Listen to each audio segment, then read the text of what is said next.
de la compte.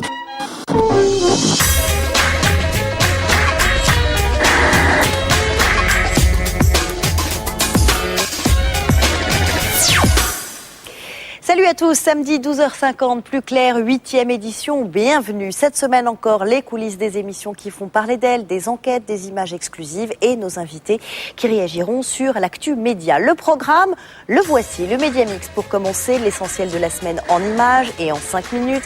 L'événement, c'était le démarrage de la Starac 7e saison.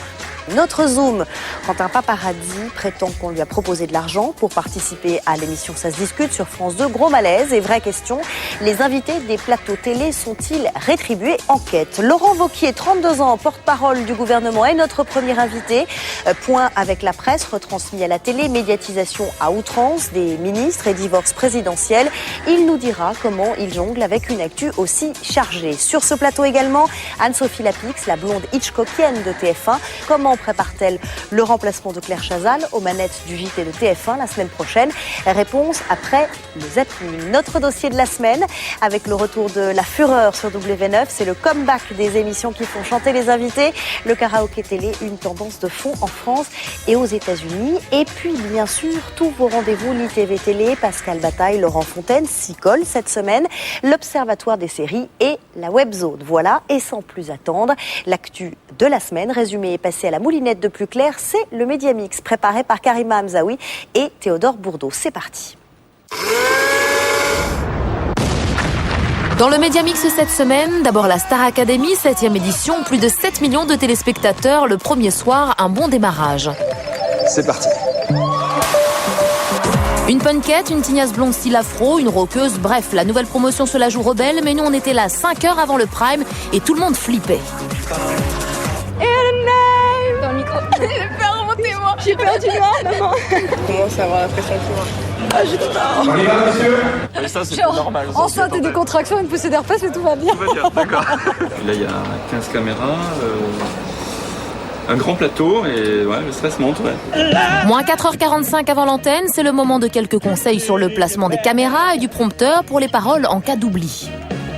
Dès que la voix est éteinte, et ensuite, dès qu'il n'y a plus de rouge sur la grue, tu reprends ton gros plan. D'accord. Et dès que celle-ci, il n'y a plus de rouge... On le fait qu'une fois, le mouvement de la grue. Certains se la racontent un peu. Ça, j'aime pas, je sais pas ce que c'est moi. Au piano en répétition, ça donnait ça. Au prime, ça, la même chose quoi. En attendant à moins 4 heures de l'antenne, il y avait encore quelques réglages son à faire. Ici, ce sont les retours des élèves. Alexandre qui gère tout le son qu'il y a à la fois dans l'air monitor, ce qu'ils ont dans les oreilles pour entendre leur voix, et à la fois dans les retours qui sont sous la scène, qu'on ne voit pas, parce que voilà, pour faciliter la mise en scène et la danse. Même les effets spéciaux sont testés, fumée aux capsules bizarres qui descendent du ciel, du coup même notre journaliste ne sait plus où il marche. Ah merde, ça va? Ouais, je cascade. Notre journaliste va mieux, merci, mais c'est vous maintenant qui allez devoir donner votre maximum pendant 4 mois. La nouvelle promotion de la Star Academy. Moins musical et beaucoup plus sérieux, après Edoui Plenel, Alain Minck, c'est au tour de Jean-Marie Colombani de quitter le monde. Après 13 ans passés au sein du groupe, l'ex-PDG part avec près d'1 million d'euros d'indemnité. Il serait pressenti pour diriger France Télévisions à la place de Patrick de Carolis. D'après le magazine L'Express, ce serait même Nicolas Sarkozy qui aurait suggéré ce remplacement. Ce à quoi Christine Albanel, ministre de la Culture, répond « C'est une rumeur. Pour elle, le mandat de Patrick de Carolis court jusqu'en 2010. » À part ça, dans le Média Mix, la finale de Popstar diffusée sur M6 sous l'histoire d'un programme télé qui aura eu beaucoup de mal à décoller. 1,5 million de téléspectateurs ont suivi la quotidienne à 19h, une heure à laquelle d'habitude M6 rassemble plus de 2 millions de téléspectateurs. Popstar peut-être la saison de trop. Ah oui, la gagnante c'était Sherifa. Une gagnante attendue car l'autre coup dur d'M6, c'est que depuis 2 semaines, le nom de Sherifa circulait sur le net. On y voyait même la pochette de son prochain single. Cette semaine, la candidature au présidentiel qui surprend toute l'Amérique, c'est celle de Stephen Colbert, animateur vedette de son propre show. Il est un peu barré et très bon client sur les plateaux télé, alors forcément tous les plus grands journalistes l'invitent, comme Larry King. Are you thinking about running for the big one? For God? Chez son ancien boss Jon Stewart, il vient faire son show, histoire de se faire mousser un peu plus. Ladies and gentlemen, Stephen Colbert.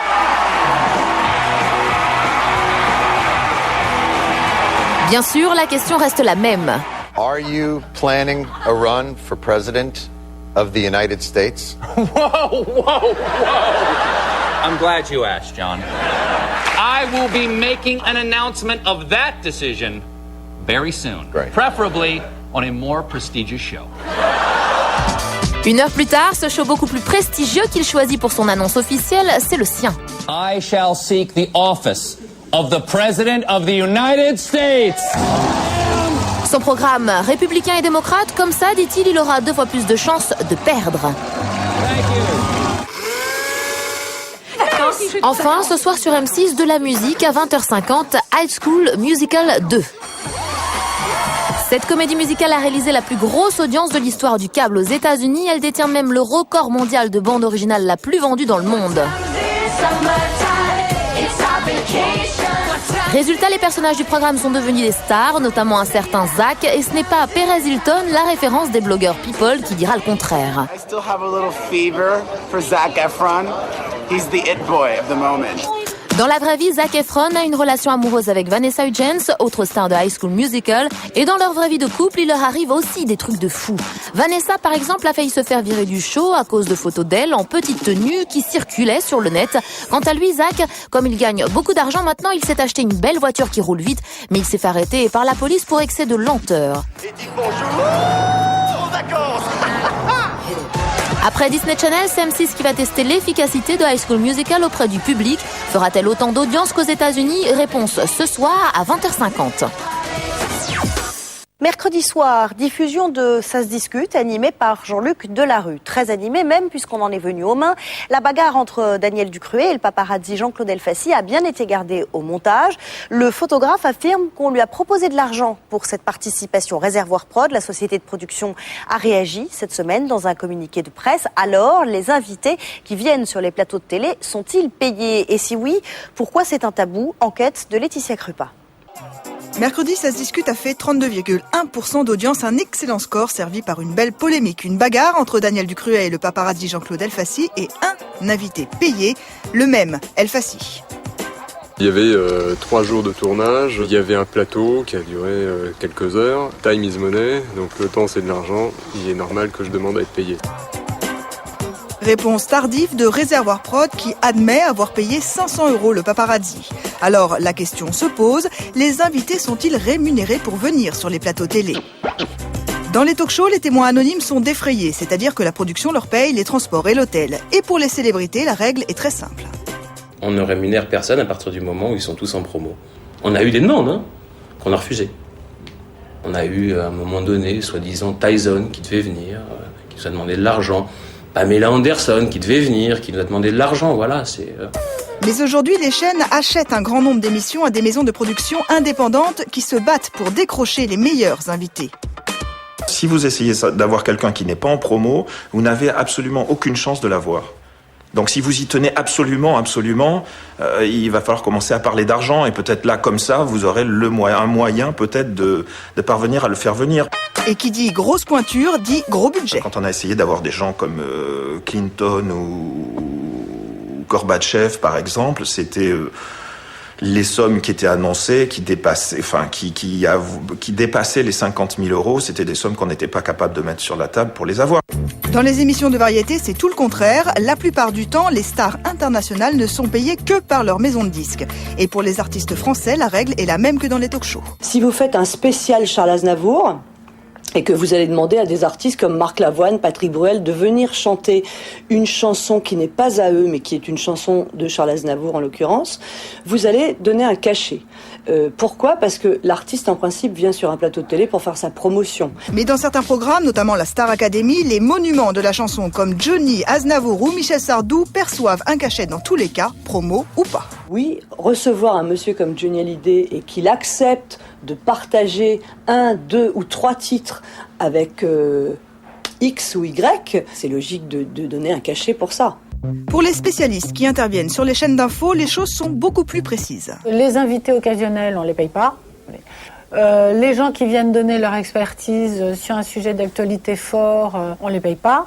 On ne paye les gens que sur la saison, de façon régulière et prédéterminée à l'avance. Reprenons. Pour les invités des plateaux télé, quel est l'usage ? Les témoins anonymes ne sont pas rémunérés, les artistes en promo non plus, et les experts le sont uniquement s'ils participent de façon régulière aux émissions. Mais comme il y a quelques exceptions à la règle, le sujet a tout intérêt à rester tabou. Nous, notre boulot, c'est essayer de dépenser le moins d'argent possible. Et donc, ceux qui demandent moins, on leur donne moins. Puis après, on se retrouve sur le plateau avec des gens qui sont pas payés, des gens qui sont un peu moins payés, puis des gens qui sont plus payés, des gens qui sont beaucoup payés. Et on fait en sorte que ça se sache pas, de façon à pas avoir de conflit sur le plateau. C'est un jeu de dupes. À 32 ans, à peine, il est le porte-parole du gouvernement, un porte-parole qui passe à la télé le mercredi, à l'américaine. Laurent Wauquiez a été le plus jeune député de France. Il veut être le porte-parole le plus jeune et le moins langue de bois. Alors est-ce possible ? Quelle place dans l'hyper-présidence Sarkozy ? Comment a-t-il vécu les secousses de ces derniers jours ? On va lui demander. Laurent Wauquiez, bienvenue, bonjour. Et merci d'être avec nous, d'être venu sur ce plateau. Vous êtes un petit peu handicapé. Légèrement. Vous avez un bras cassé. Vous avez un bras cassé. Qu'est-ce qui s'est passé ? Vous avez chuté à vélo, je crois. J'ai fait une petite chute de vélo, pas de Vélib, mais de vélo. C'est quand même pas un journaliste qui vous a renversé, rassurez-moi. Ça aurait pu, mais non. Et alors, si vous faites plus de vélo, comment on va faire ? Parce que toute votre com était bâtie sur le fait que vous faisiez du vélo. C'est un drame personnel extrêmement grave. Vous refusez les voitures ministérielles, vous roulez à vélo, la cravate, vous dites souvent yep au lieu de dire oui. Vous avez votre blog, enfin tout ça, ça participe de cette nouvelle image que vous voulez construire ? Bon, il y a plein de choses différentes qui se mêlent. Le premier, c'est que je pense que quand on a 32 ans, que tout d'un coup votre bureau a une taille qui s'est multipliée par 10, qu'il y a de l'or au plafond, qu'il y a plein de gens qui savent faire autour de vous, le vrai risque, c'est de se vriller. Et quelque part, d'avoir la grosse tête. Oui, de se croire important. Et je pense que voilà, des petits repères consistant à se dire je reste à ma place, j'ai pas l'intention de changer radicalement ma vie et de continuer quand même à peu près comme j'étais avant, ça me semble assez Avant, sain. il était tout petit, votre bureau ? Avant, il était vraiment minuscule. Honnêtement, sur ce plateau, je pouvais le mettre au moins 5 fois. En tout cas, un porte-parole, on va le voir, ce n'est pas seulement celui qui fait une conférence de presse le mercredi après le Conseil des ministres. Malheureusement. Illustration en images, on vous a suivi mercredi. Alors normalement, le mercredi, on le sait, c'est jour de Conseil des ministres, mais là, pour cause de voyage présidentiel, ça a été reporté à jeudi. Et du coup, votre matinée était consacrée aux médias. Ça tombe bien, on regarde ensemble. 9h30 mercredi matin, Laurent Wauquiez, porte-parole du gouvernement, prend son petit déjeuner avec la presse quotidienne régionale. D'entrée de jeu, on lui pose la question. C'était finalement plus confortable ces derniers temps d'être porte-parole du gouvernement que porte-parole de l'Élysée. Vous avez remarqué, je trouvais que c'est facile de communiquer sur les régimes spéciaux, sur... 10h30, fin de l'entretien, résumé par un des journalistes présents autour de la table. Ça nous permet de décrypter ensuite les exercices de langue de bois dont vous et nous sommes familiers dans certaines interventions publiques. 11h, retour dans le bureau du jeune porte-parole du gouvernement. On a plusieurs émissions télé, là, donc on a une interview radio à préparer. Allô Claudine, vous pouvez demander à tout le monde de venir. À chaque fois, moi, il faut que je fasse attention parce que si je dis la moindre boulette, c'est la seule chose qui sera retenue d'une émission qui peut durer 1h30. C'est donc le moment de rassembler ses troupes, ou plutôt... J'ai une petite équipe commando qui m'aide à faire un peu toute ma préparation. Je peux être interrogé sur n'importe quoi. Il faut être capable de dire, je sais pas, je suis désolé, c'est pas question pour un champion. Pendant cette rencontre, Laurent Wauquiez garde toujours un œil sur la presse. Un homme simple, pragmatique, jovial, convaincant. Il a fait fondre la glace, très volontaire. Un vrai dialogue. Pas mal, hein, je trouve. C'est rare d'avoir des commentaires du Parisien ou Gazou et Borloo. Et oui, c'est difficile d'écrire avec un bras dans le plâtre, même si... Ce qui est aussi une partie de mon job, c'est de faire des notes de remontée, soit au niveau du Premier ministre, soit au niveau de l'Élysée. Il est déjà midi, son dernier rendez-vous média de la matinée arrive. C'est Guillaume Tabar, rédacteur en chef du service politique du Figaro. Laurent Wauquiez a fait tomber la veste. Vous avez tout fait, d'ailleurs, Cet entretien durera une demi-heure. Laurent Wauquiez n'a toujours pas déjeuné. Et si son secret pour garder la ligne n'était pas que le vélo? L'un des secrets de votre job, c'est bien sûr d'avoir des bonnes relations avec les journalistes. Elles sont bonnes depuis que vous êtes porte-parole ? Je ne sais pas si c'est bonne relation ou juste avoir des relations. Moi, je ne fais pas partie des politiques. Enfin, je le dis, j'aime bien la relation avec les journalistes. Pour une raison, c'est que je trouve que ça aide à prendre du champ.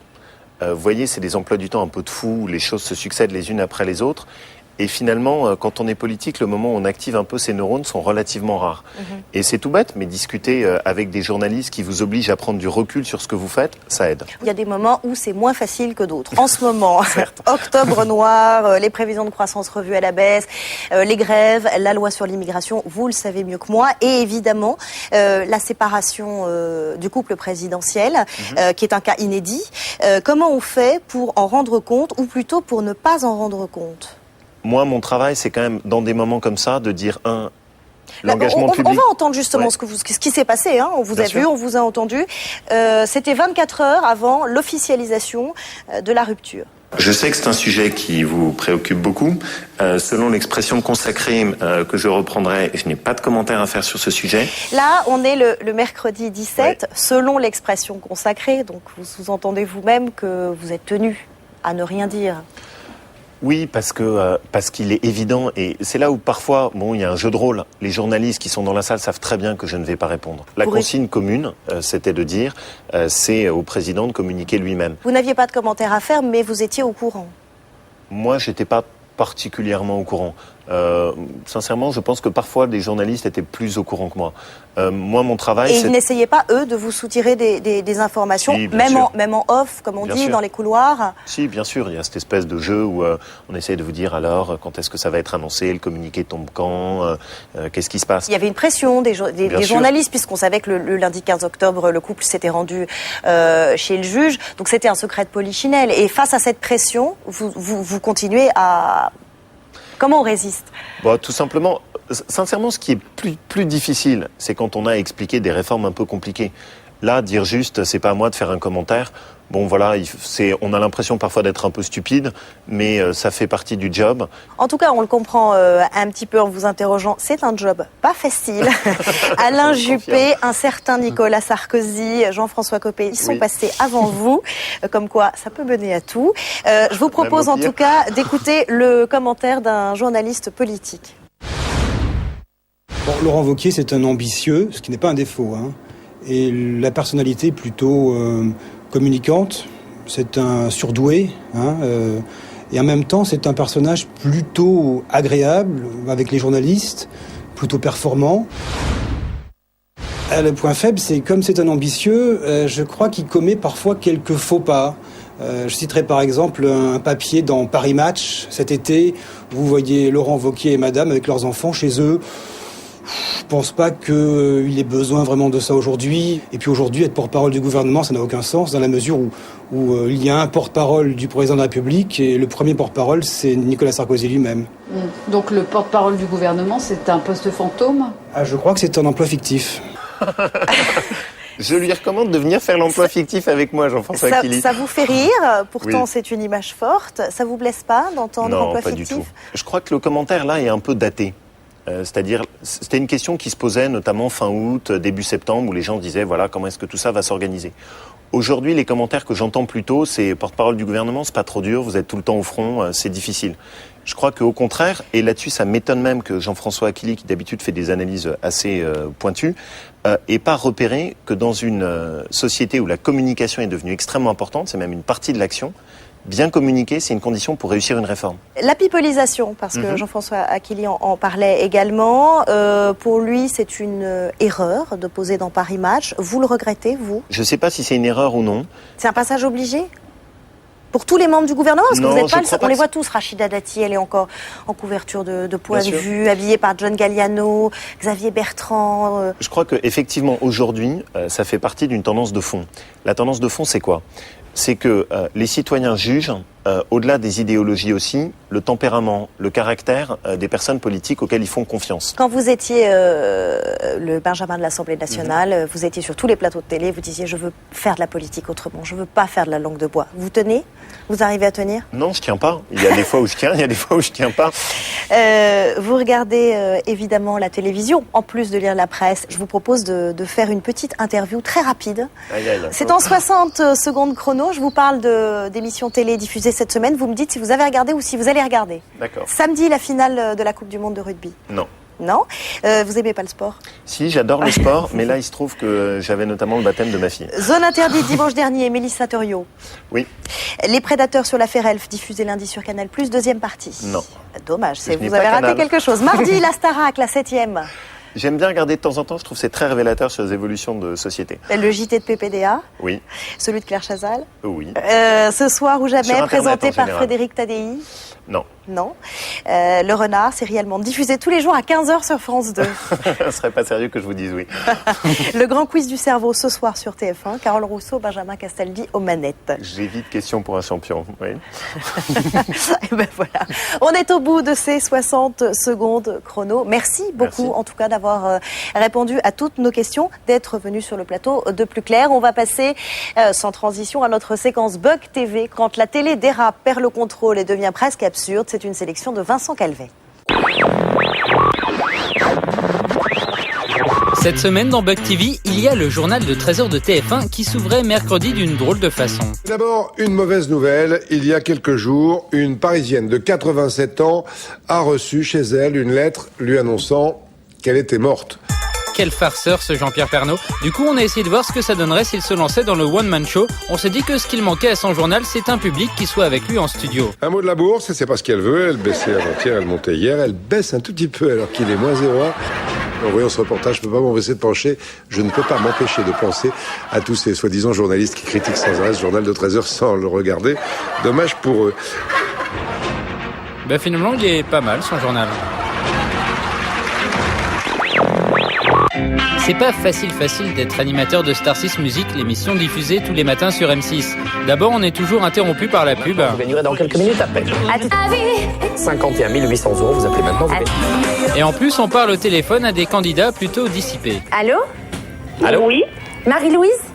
Oui. Bonjour, comment allez-vous? Oui. On vous entend pas très bien. Très bien.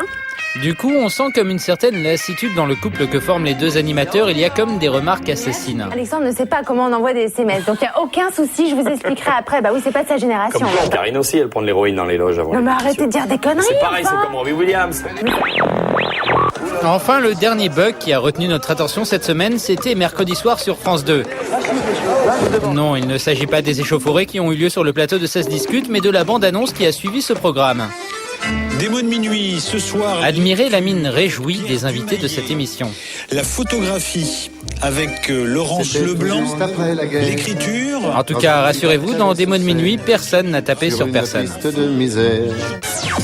À suivre après la pub, le zapping, vous retrouverez l'ITV Télé. Les animateurs siamois de la télé, Bataille et Fontaine se sont prêtés au jeu cette semaine. L'Observatoire des séries, la Webzone. Et puis nous accueillerons Anne-Sophie Lapix, l'autre journaliste blonde de TF1. Retour sur le plateau de Plus Clair, tout de suite comme promis, le zapping.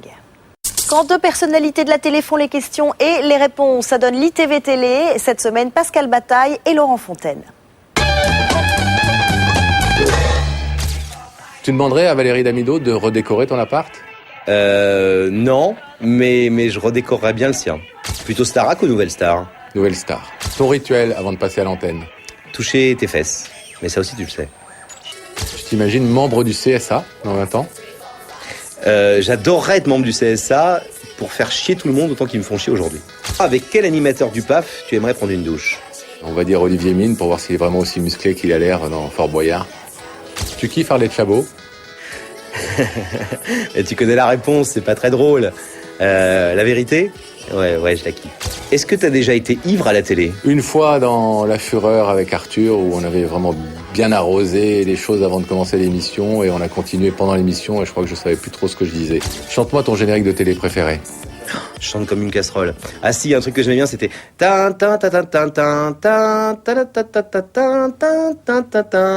Est-ce que tu vas regarder Alibaba avec Junio sur TF1 ? Non.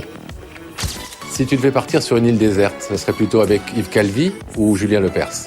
Avec ni l'un ni l'autre, avec Arlette Chabot, parce que je suis un mec fidèle. Est-ce que t'es plus fort qu'un élève de 10 ans ? Pas devant une PlayStation.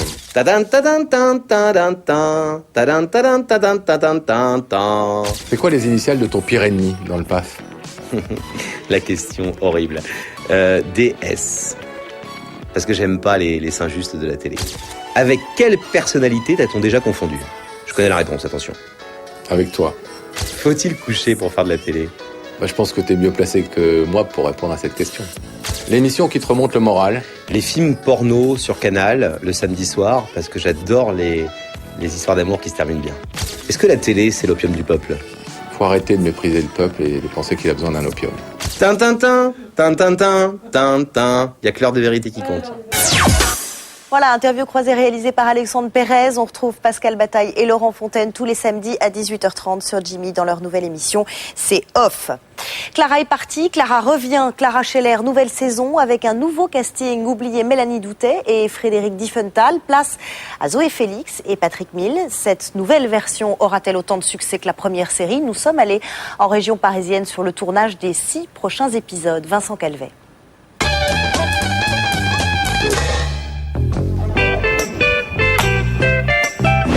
C'est au cœur de Paris que l'on a retrouvé l'équipe de tournage de la saison 2 de Clara Scheller, réalisée par Alain Berliner. Ce qui est beau, c'est que tu partes, juste pour dire le sens des réalités. En 2006, la première saison de Clara Scheller avait été un triomphe pour France 2 avec une moyenne de 5 600 000 téléspectateurs par épisode. Autant dire que la chaîne attend avec impatience cette suite. Une suite assez particulière puisque toute la distribution a changé suite au désistement des 2 acteurs principaux. Je me suis bien bagarrée pour avoir Mélanie Doutet, Frédéric Diefenthal, enfin tous les comédiens. Puis devant les difficultés, de tous ordres, je ne vais pas rentrer dans les détails, j'ai été obligée de renoncer.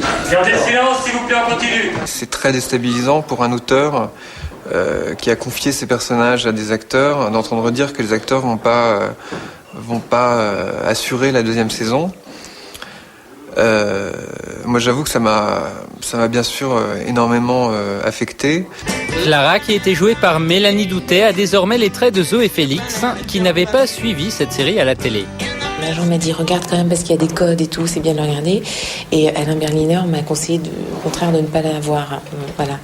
Donc j'en ai regardé 3. J'ai fait moitié-moitié, j'ai regardé 3. Mais après j'avais quand même Mélanie dans la tête, tu vois, en commençant. Donc en fait j'aurais peut-être pas dû. Quant à JP, le coloc homo de Clara que jouait Frédéric Diefenthal dans la saison 1, il est désormais interprété par Patrick Mille. Ce qui était difficile, c'était effectivement de reprendre un rôle qui avait déjà été fait. Mais là-dessus, l'idée, elle a été... je me suis dit, en fait, finalement, c'est comme un rôle de théâtre. Ce jour-là, on tournait une scène de comédie pure. Clara doit convaincre JP d'accepter d'être le parrain de son enfant à Gilles et elle. Seul souci, elle a menti à son petit ami puisqu'elle n'est pas vraiment enceinte.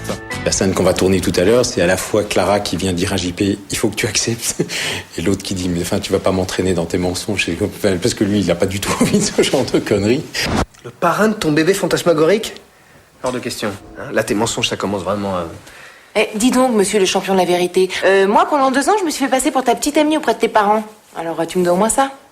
J'ai trouvé ce personnage absolument génial parce qu'elle avait la possibilité à la fois d'être jolie, sexy et drôle. Ce qui est d'habitude un peu segmenté. D'habitude, quand on est drôle, on est plutôt moche. Et puis vice-versa, quand on est belle, c'était toi. Le tournage de Clara 2 devrait se prolonger jusqu'en décembre. La date exacte de la diffusion de la série sur France 2 n'est pas encore fixée. Je suis content.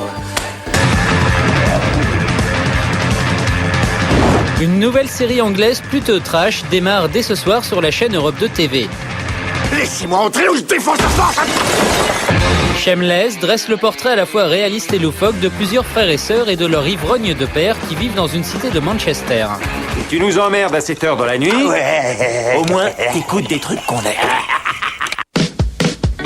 Cette série vient nous confirmer qu'en matière de fiction, les Anglais n'hésitent pas à aller loin, très loin.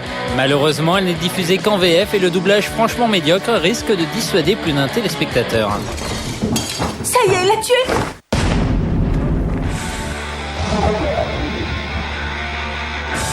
Attention spoiler, voici les toutes premières images de la 7e saison de la série 24 qui sera diffusée aux States à partir du mois de janvier.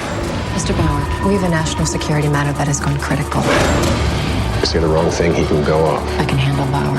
Cette bande-annonce nous révèle que Jack Bauer s'apprête à affronter son ancien collègue Tony, qui était pourtant mort dans la 5e saison. One of the men behind this threat is someone you know. It's not possible. Tony Almeida's dead.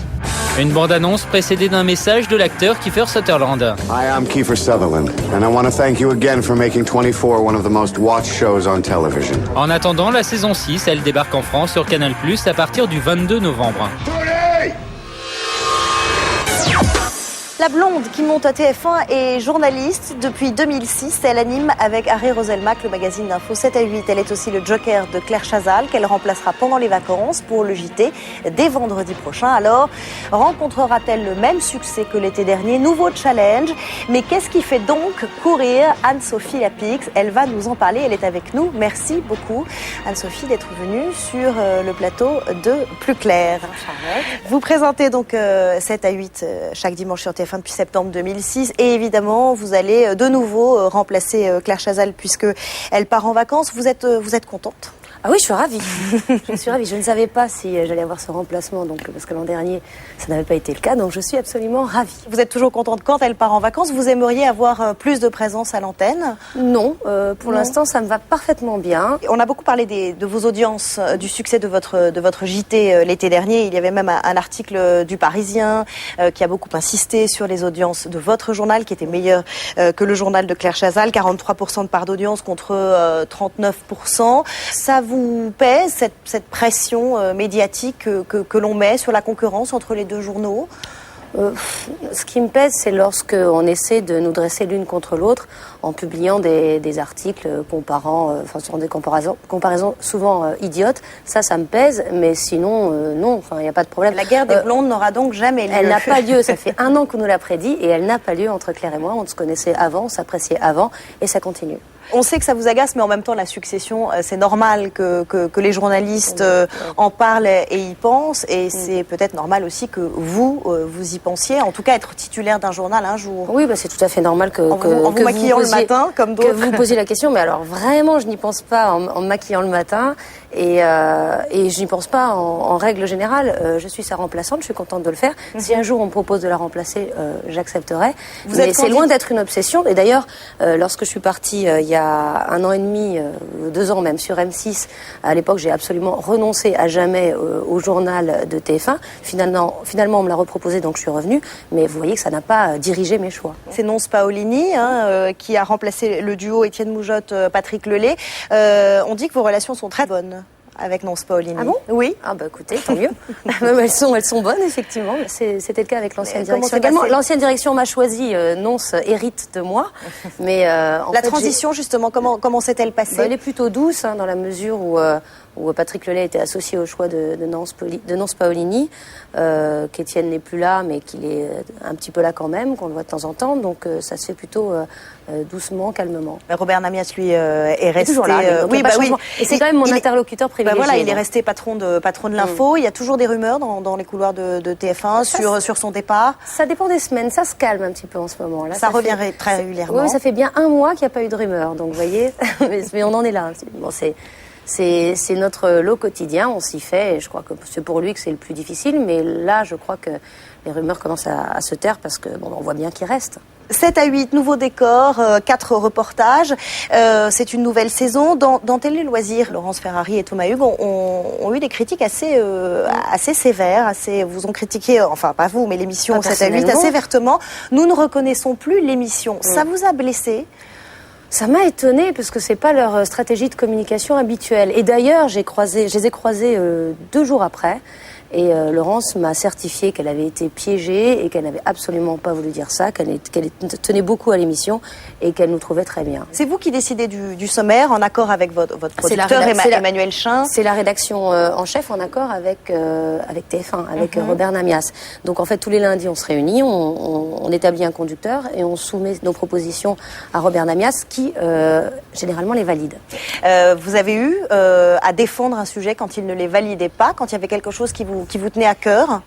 Quand il y a des sujets qui sont parfois plus difficiles à faire passer, mais c'est peut-être pas ce que vous croyez. Par exemple, pour Maria Pacôme, on a eu un petit peu de mal à faire valider son portrait, parce que oui, est-ce que Maria Pacôme... Et en fait, ça a cartonné, parce que c'est pas parce qu'une personne a dépassé un certain âge qu'elle n'intéresse plus les ménagères de moins de 50 ans. Et le décor, c'était pour vous rapprocher... Oui, vous avez lu ça aussi. Pour vous rapprocher un petit peu... Effectivement, non, mais en fait, on nous a demandé, voilà, on va changer le décor, est-ce que vous avez des demandes? Alors effectivement, on trouvait que c'était un petit peu froid, cette manière de s'adresser à la caméra et de se parler à 2 mètres. Donc on avait envie de porter l'émission à 2, et là c'est le cas parce qu'on regarde vers les mêmes caméras, on est côte à côte et il y a une complicité qui existait et qui se voit davantage. Est-ce que vous avez appelé Valérie Damido pour refaire le décor? Vous savez bien que non. On n'y a pas pensé tout de suite. C'est elle qui vous chahute un petit peu en ce moment et même beaucoup. C'est un souci d'être concurrencé par une émission qui a aussi peu de choses à voir avec ce qu'on fait. On est dans un divertissement pur sur la déco, qui est quelque chose qui touche, qui est à la mode. Donc c'est pas évident, mais on se maintient. On est à 29%. Notre objectif ultime, c'est 30%. 30%, oui. Avec en plus, outre le phénomène Valérie Damido et son émission, il y a aussi des autres télés qui prennent des parts de marché de mois en mois, et nous on résiste, donc on est plutôt content, et TF1 est plutôt content de nous en fait. Pour la 6e émission de Plus Clair, vous avez joué pour nous le jeu de l'ITV Télé. Vous avez parlé d'Harry Roselmack en ces termes. Oh là là. Avec quel animateur du PAF prendrais-tu une douche? Avec Harry Roselmack, bien sûr. Complice à ce point-là. Je veux bien que le plateau vous rapproche, mais quand même. L'idée, c'est inconditionnel, hein, parce que ce n'est absolument pas la réalité. Et si ça l'était, ce ne serait pas un fantasme. Toujours l'ITV Télé, mais Claire Chazal cette fois. Quelle est l'animatrice ou l'animateur du PAF le mieux habillé? Claire Chazal.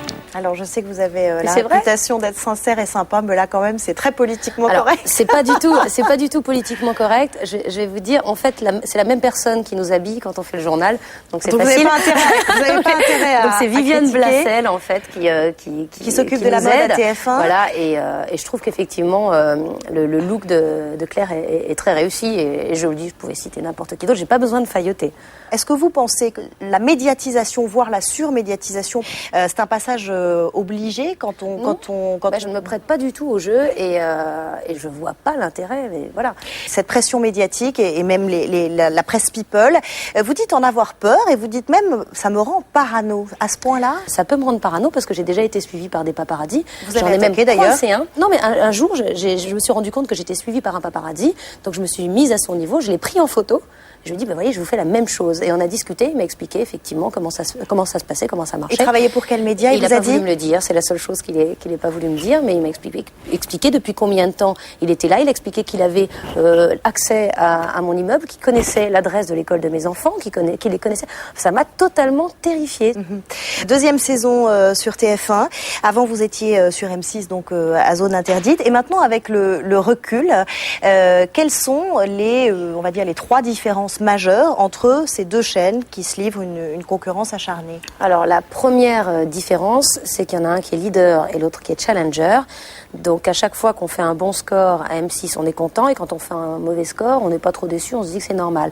Alors qu'à TF1, si on fait pas un bon score, on n'est pas content. Donc ça, c'est quand même une différence majeure qui met davantage de pression.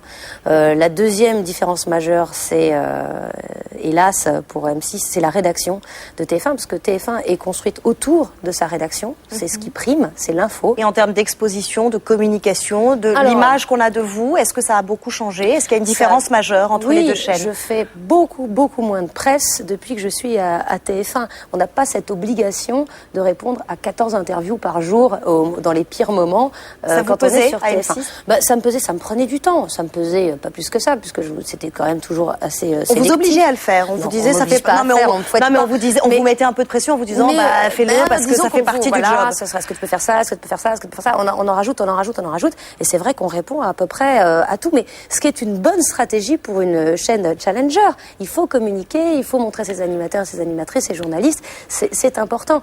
TF1 en a moins besoin, et c'est du coup vous une protection. À TF1, vous refusez des demandes d'interview, gala, des choses comme ça. Mais voilà. Merci en tout cas d'avoir répondu à ces questions. On va passer à tout à fait autre chose. Le 3 novembre, c'est le retour de La Fureur sur W9, une émission dans laquelle les invités donnent de la voix, le karaoké télé, une vieille recette qui cartonne aux États-Unis et au Canada et qui fait son comeback dans le monde entier. Effet de mode sans doute, marché juteux à coup sûr. Un dossier préparé par Julien Dugast.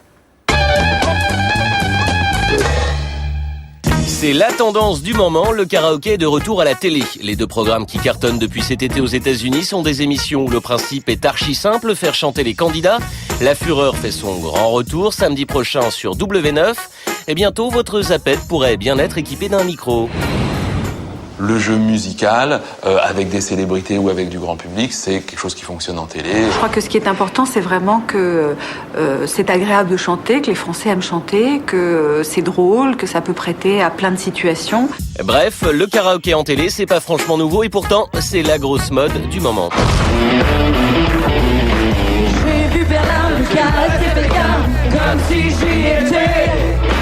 Matin et soir, mené dans l'atelier, c'est encore plus vrai. Ces images de 1997 vous mettent la larme à l'œil, vous êtes nostalgique de vos samedis soirs où vous chantiez devant la Fureur d'Arthur.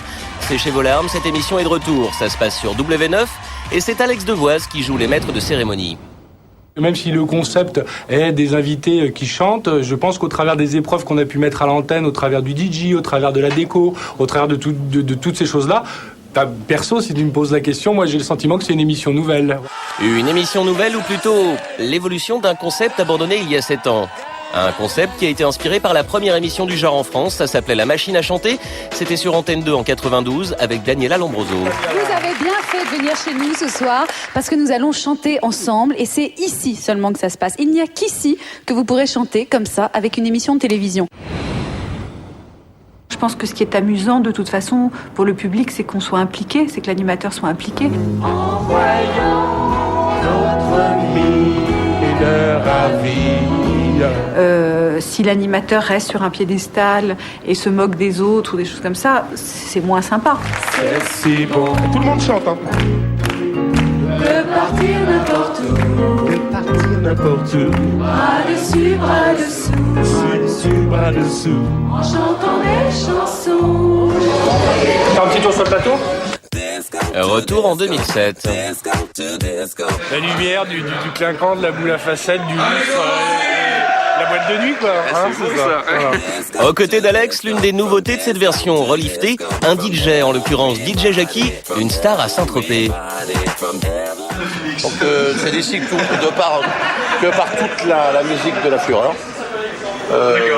Tous les jingles, toute la musique, tous les medley, etc. La fête part d'ici. Là, si j'appuie, il se passe un truc ou non? Oui, là, normalement. Voilà, par exemple. Allez-y, vous prenez déjà toutes les places du second row. Un petit dindon. Bon, un DJ à fond, un animateur survolté, mais il n'y a pas que ça. La Fureur, c'est d'abord un public qui doit tout donner, chanter, quoi. Et pour assurer l'ambiance, il y a le chauffeur de salle. Il faut vraiment y aller. D'accord, les filles? Vous faites quoi comme geste?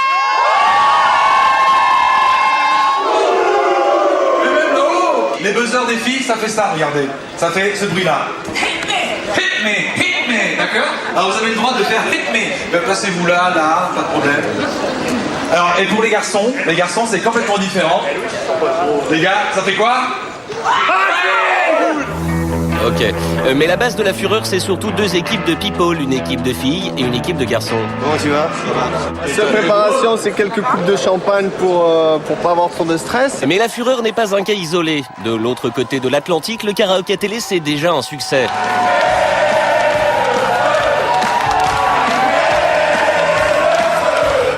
Depuis le mois de juillet, aux États-Unis, 2 émissions cartonnent. Don't Forget the Lyrics.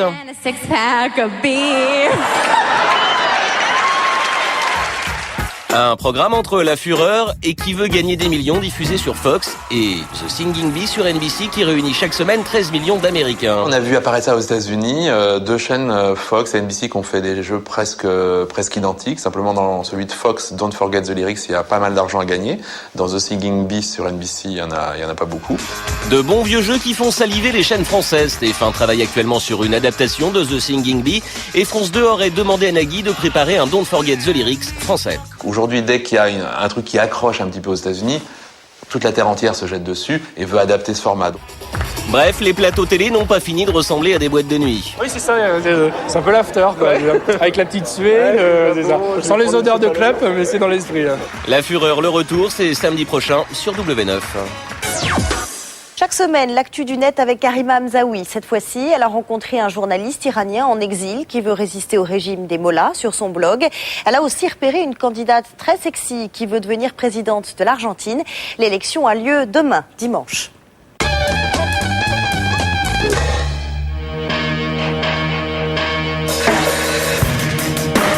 Dans la Webzone cette semaine, depuis que Mahmoud Ahmadinejad est au pouvoir, sale temps pour les journalistes. 38 ont été emprisonnés. La seule solution pour s'exprimer, le net. Ce site Rose Online a été créé par Hossein Bastani, en exil à Paris et depuis 2003. Presque tous les journaux indépendants ont été fermés par le gouvernement. Même les websites indépendants, les websites qui critiquent le gouvernement, ont été fermés par le gouvernement. Il existe 700 000 sites comme celui-ci, mais en Iran, le net est si mal accueilli que 10 millions de blogs ont été jugés immoraux et les autorités viennent d'interdire toute connexion au débit. À part ça, dans la Webzone, Roommates pour colocataires. Une villa à Los Angeles, 4 filles en short, des crépages de chignons. Ça pourrait faire penser à un programme de télé-réalité, mais c'est en fait la première mini-série diffusée sur MySpace, site de partage. Is gonna be wild and sexy and crazy and dramatic at times, I'm sure.